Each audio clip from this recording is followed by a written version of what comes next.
गरीब की शादी। शशि की सौतेली माँ ने उसकी शादी की तो बड़े घर में, लेकिन पति कोई काम न करता। आप ससुर जी के साथ काम पर क्यों नहीं जाते? अब हाँ जाऊंगा, लेकिन कल से। आज जरा मैं दोस्तों के साथ घूमने जा रहा हूँ। शशि के 2 बच्चे होते हैं, लेकिन रमेश का हाल वैसा का वैसा ही रहता है। एक दिन, सुनिए ना, बच्चा रो रहा है, इसके दूध के लिए पैसे नहीं है। अरे तो पिताजी से ले लो ना। क्यों? अगर आप में कमाने की क्षमता नहीं थी तो शादी क्यों की? तभी घर आई बड़ी ननद बोल पड़ती है। आहा हा हा, तुम्हारी माँ को साफ साफ कह दिया था कि लड़का ना कमाता है ना कभी कमाएगा।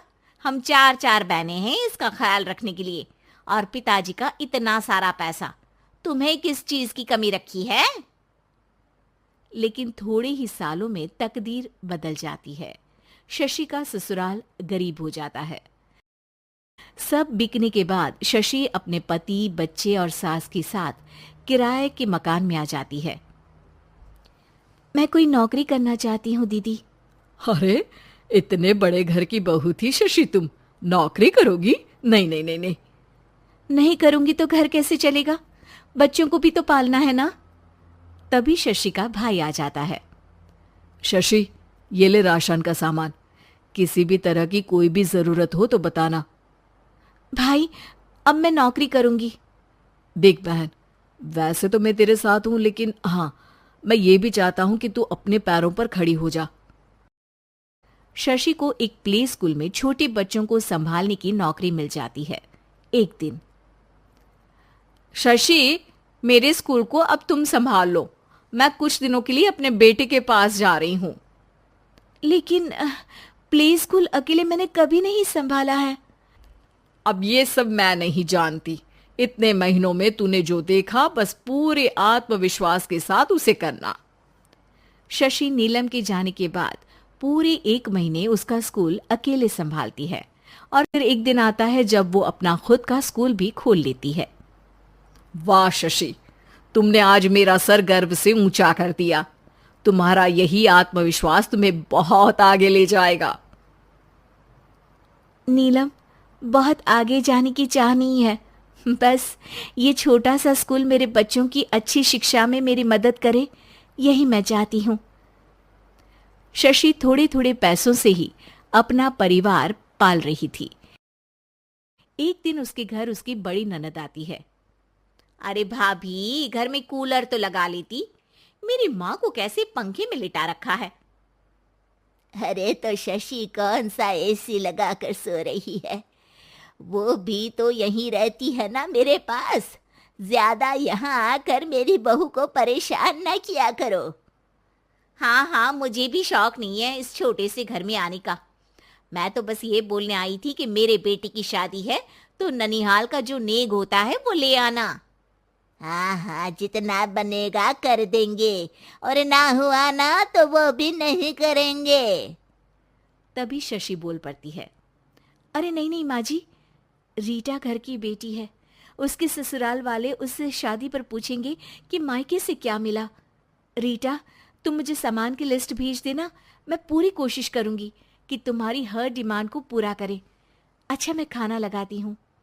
शशि ये बोलकर किचन में चली जाती है। धीरे धीरे कर शशि किसी न किसी तरह अपनी सारी ननदों की डिमांड भी पूरी करती, बच्चों की ख्वाहिशें भी, और उनकी पढ़ाई के लिए पैसे जोड़ती।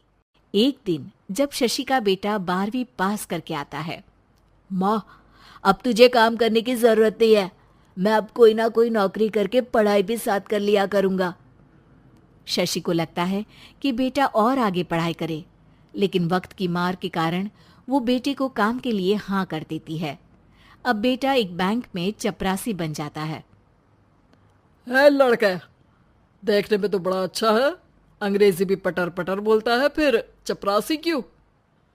लड़का सारी बात मैनेजर को बता देता है। अच्छा, तो मैं तुझे एक मौका देता हूँ।